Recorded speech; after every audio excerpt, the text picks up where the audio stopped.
दोस्ती के आड़ में निकला है सांप। शाजिब जैसे एक दोस्त हो तो 100 दुश्मन भी कम लगते हैं।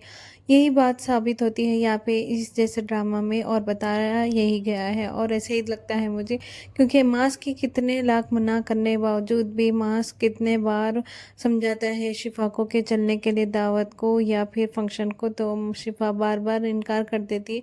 और पूरे घर वाले जब तैयार हो जाते हैं निकलते, तभी शाजिब का फ़ोन आता है और बोलते हैं कि क्या तुम लोग निकल गए हो? नहीं, हम शिफा नहीं आई है क्योंकि उसकी तबीयत ठीक नहीं है। तो यही बात का मौका उठाते हुए, फ़ायदा उठाते हुए शाजिब आ जाता है डॉक्टर और नर्स को लेके शिफा को दिखाने के लिए, क्योंकि एक बार अगर चेक कर लेंगे तो कोई बड़ी प्रॉब्लम तो नहीं होगी। तो ये इसी तरह से ना ओवर क्या बोलते हैं, expression of love, different type of expressions of love, ये जिस तरह से बता रहा है शाजिब को नेचर, जो ओवर पोसेसिव है शिफा के लिए, ये चीज़ें ना सिर्फ शिफा को ही दिख रही है और किसी को नहीं दिख रही है, क्योंकि ये सब कोई देखना नहीं चाहते और कोई देख के भी इसको नज़रअंदाज कर देंगे, क्योंकि शाजिब एक बड़े बाप का बेटा है और बहुत ही ज़्यादा रईस भी है और बहुत ज़्यादा वेल नोन फैमिली से आता है। जबकि वो जानते हैं कि शाजिब तो नॉर्मली ऐसा कर रहा होगा, पर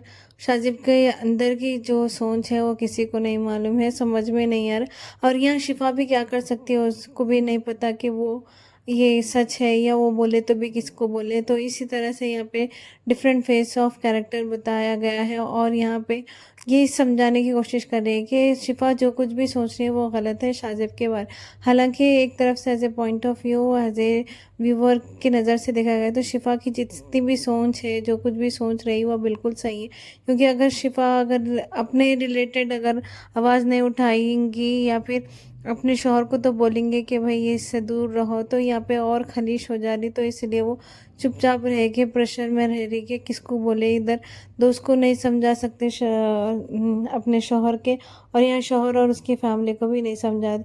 बहरहाल रेडी हो जाती है शिफा, क्योंकि डॉक्टर आके चेकअप करने बाद शिफा की तबीयत भी बेहतर लगती है काफ़ी। तो वो उसको देख के एकदम बौखला जाता है शाजिब। जबकि यहाँ पे शाजिब जितना देखता है शिफा को, उतना ही देखने की ख्वाहिश होती है उसको, और वो ही बार बार देखने निकल जाता है। उसके लिए कुछ ना कुछ बहाना करके मास्क के घर आ जाता है। तो अब यहाँ फाइनली जब रेडी होके जब लोग निकल जाते, वहाँ पर भी जब कोशिश करता है कि शिफा से एक पर्सनल एक बात हो सके, एक एक मुलाकात हो सके, तो वो गाड़ी का डोर खोलते हुए बोलता है कि तुम बहुत अच्छी लग रही हो, बहुत प्यारी लग रही हो। तो इस तरह से पॉइंट टू पॉइंट उन्हें, और शाजिब अपना अपना अपनी सोच, अपनी जो क्या ख्यालात है शिफा के लिए, वो वक्त दर वक्त समझाते रहता है, जाहिर करते रहता है। हालांकि शिफा को इसका अंदाज़ा होते रहता है, क्योंकि दोस्ती की आड़ में कुछ चीज़ें गलत हो रही है, बट वो भी मजबूर रहती है, वो कुछ नहीं बोल सकती, क्योंकि उसको भी किस तरह से क्लैरिटी नहीं मिलती ही रहती है कि भाई ये हो रहा क्या और वो बोले भी क्या। क्योंकि ये एक तो नई शादी है, फिर ससुराल है, फिर फुप्पू है, फिर भाई है, भाई के पास भी कोई भी नहीं है। अगर कुछ ना चाहते हुए अगर मैं बोल भी दूँ कि वो सच ना निकले तो चीज़ें और ख़राब हो सकती है। तो फाइनली निकल जाते हैं फंक्शन के लिए, और वहाँ फंक्शन का गए तक सब लोग वेट करते हैं। हालांकि यहाँ पे शिफा को कोई इंटरेस्ट नहीं होता शाजिब की फैमिली क्या है, क्यों ये सब है। यहाँ पे इंट्रोडक्शन में जो बोलता है ना शाजिब कि ये शिफा है, पर ये वो नहीं बोलेगा कि ये मास की बीवी है, वो कभी वो बोलेगा ही नहीं, अपने फैमिली को बोला ही नहीं था।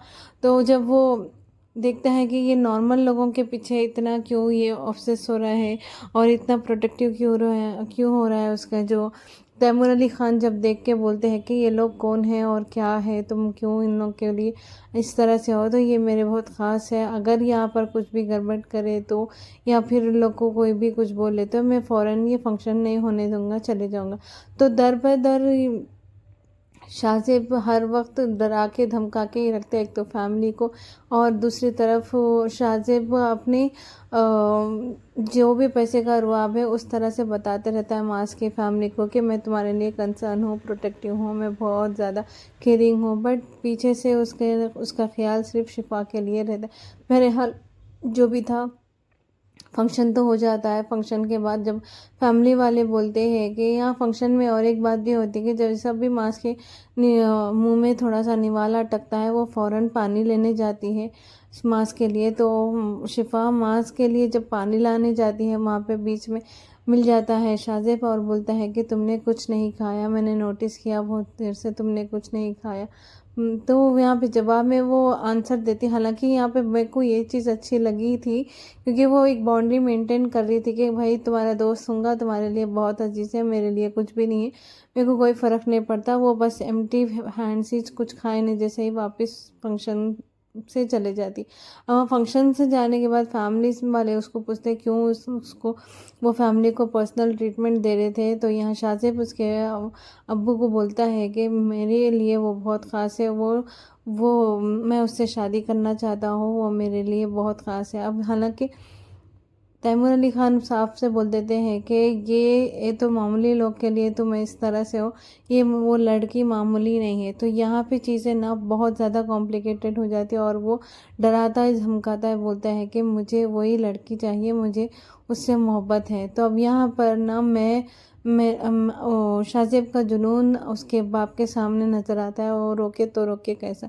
जैसे भी शाजिब चले जाता है, फिर यहाँ पे उसके जो बहनोई है शाजिब के, वो उसके अब्बू को और बहन को बोलते हैं कि वो किससे मोहब्बत करता है कोई प्रॉब्लम नहीं है, बट वो शादीशुदा है।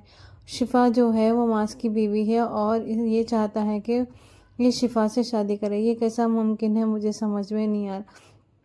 अब यह तैमूर अली ख़ान और इसकी बहन दोनों भी परेशान होते हैं और बोलते हैं कि ये कैसा चाह रहा है, ये क्यों ऐसा बोल रहा है, क्यों ऐसा पागल है, तो इसको करे तो करे क्या। अब बस ये सब कश्मकश में रहते हैं। अब देखेंगे आगे कैसा हो सकता है, क्या सोचेंगे हम बोल के। लेकिन चीज़ें शाजिब के अकॉर्डिंगली चलते रहते हैं क्योंकि शाजिब किसी सूरत से एक तरफ अपनी फैमिली को, एक तरफ शिफा की फैमिली को कंट्रोल करना चाहता है। एक तरफ फिर लोग को डरा के और दूसरी तरफ मुआज़ की फैमिली को कुछ ना कुछ तोहफे दे के। तो इस तरह से वो मजबूर करना चाहता है, वो अपने लिए प्रेशराइज करना चाहता है, अपनी बात मनवाने की हर वो मुमकिन कोशिश करता है। तो इस तरह से ना वो पागलपन मोहब्बत का और उसको हासिल करने के जो जुनून है ना, वो सामने से ज़ाहिर होते रहता है और यहाँ पे शिफा को इनसिक्योरिटी होते रहती है। अब यहाँ वो इनसिक्योर इसलिए भी होती है कि कहीं ये मास को क्यों नहीं समझ में आ रहा है इसके क्या इरादे हैं, और मैं बोलूँ तो भी बोलूँ कैसा, क्योंकि मेरे पास कोई प्रूफ भी नहीं है और ये बात पर कोई यकीन भी नहीं करता।